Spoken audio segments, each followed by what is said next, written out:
شادی کے بعد عورت کو الگ ماحول برداشت کرنا ہی پڑتا ہے۔ اب بھی تو وہ ایک قید میں ہی زندگی گزار رہی ہے۔ نانی نے کہا تو وہ چونک گئی تھی۔ کیا مطلب نانی؟ کیسی قید؟ اسے تو لگا تھا کہ اس کی ماں بہت خوش ہے۔ یہ قید نہیں تو اور کیا ہے؟ خواہش کے باوجود وہ تم سے ملنے نہیں آ سکتی، نہ تمہارے لیے کچھ کر سکتی ہے۔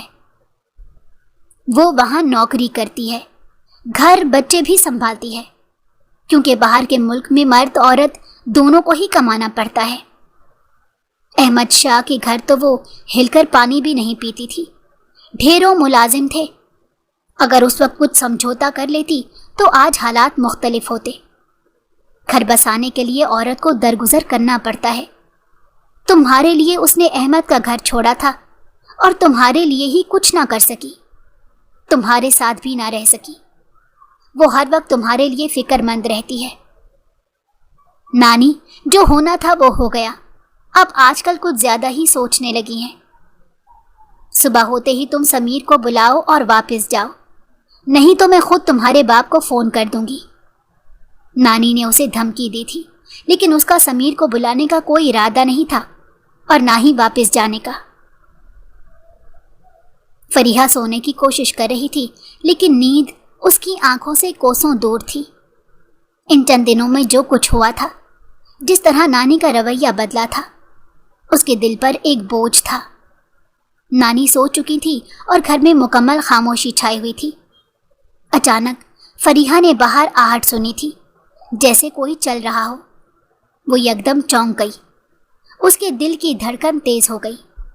اس نے ذرا سا پردہ سرکا کر کھڑکی سے باہر جھانکا، لیکن باہر کی ہلکی روشنی میں امجد کو ایک آدمی کے ساتھ دیکھ کر اس کے حواس گم ہو گئے۔ اس نے جلدی سے کمرے کے دروازے کا جائزہ لیا۔ شکر تھا کہ دروازہ لاک تھا۔ تبھی دروازے پر کسی نے دباؤ ڈالا تھا۔ فریحہ کے جسم میں خوف کی ایک سرد لہر دوڑ گئی۔ اگر امجد دروازہ توڑ کر اندر گھس آیا تو؟ یہی سوچ کر فریحہ کی حالت غیر ہو رہی تھی۔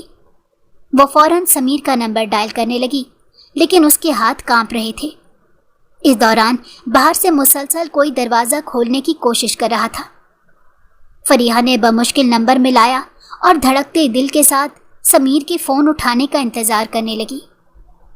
سمیر نے دوسری طرف سے فوراً ہی کال اٹھا لی تھی۔ کیا ہوا فریحہ؟ سب خیریت تو ہے؟ فریحہ کی آواز میں لرزش تھی۔ سمیر، جلدی آؤ، وہ امجد یہاں ہے، وہ دروازے کے باہر کھڑا ہے، مجھے بہت ڈر لگ رہا ہے۔ فریحہ، کچھ نہیں ہوگا، میں ابھی آ رہا ہوں۔ تم دروازے کے سامنے کوئی وزنی چیز رکھو اور پریشان مت ہو، میں جلدی پہنچتا ہوں۔ سمیر کی یقین دہانی نے فریحہ کو تھوڑا سا سکون دیا، لیکن وہ ابھی بھی خوف میں مبتلا تھی۔ امجد دروازے کے باہر تھا اور سمیر تو بہت دور تھا۔ لیکن اگلے 5 منٹ میں ہی گھر میں ہلچل مچ گئی۔ بہت سے دوڑتے قدموں کی آوازیں سن کر نانی بھی گھبرا کر اٹھ گئی اور بہت ڈر گئی تھی۔ یہ سب کیا ہو رہا ہے فریحہ؟ پتہ نہیں نانی، وہ نانی سے لپٹ گئی تھی۔ سمیر نے اپنے قریبی دوست کو فون کر دیا تھا جو اسی علاقے میں رہتا تھا، اور وہ محلے کے کچھ لوگوں کو لے کر فوراً ہی وہاں پہنچ گیا تھا۔ امجد اور اس کے ساتھی نے بھاگنے کی کوشش کی تھی، لیکن لوگوں نے اسے دبوچ لیا۔ کچھ دیر میں پولیس بھی آ گئی تھی۔ حویلی دور تھی، سمیر کو پہنچنے میں وقت لگ سکتا تھا، اسی لیے اس نے یہ اقدام کیا تھا۔ پولیس امجد کو لے کر گئی تو فریحہ کی جان میں جان آئی۔ امجد کو امید نہ تھی کہ ان عورتوں کا تعلق اتنے بڑے خاندان سے تھا۔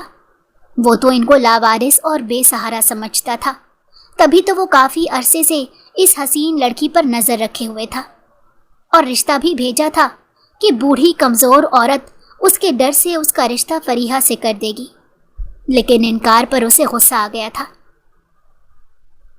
اسی لیے میں نے تمہیں تمہارے باپ کے پاس بھیجوایا تھا۔ امجد کی نیت ٹھیک نہیں تھی، میں تمہیں امجد سے نہیں بچا سکتی تھی۔ میری زندگی کا کوئی پتہ نہیں، کیسے تمہیں تنہا چھوڑ سکتی ہوں؟ نانی نے کہا تو وہ شرمندہ ہو گئی۔ وہ نانی سے بدگمان ہو کر نہ جانے کیا کیا سوچتی رہی تھی۔ ماضی کو بھول جاؤ فریحہ، تالی کبھی ایک ہاتھ سے نہیں بچتی۔ اگر تمہارا باپ قصوروار ہے تو غلطی تمہاری ماں کی بھی ہے۔ سمیر بہت اچھا لڑکا ہے، اس کو اس جرم کی سزا نہ دو جو اس نے کیا ہی نہیں۔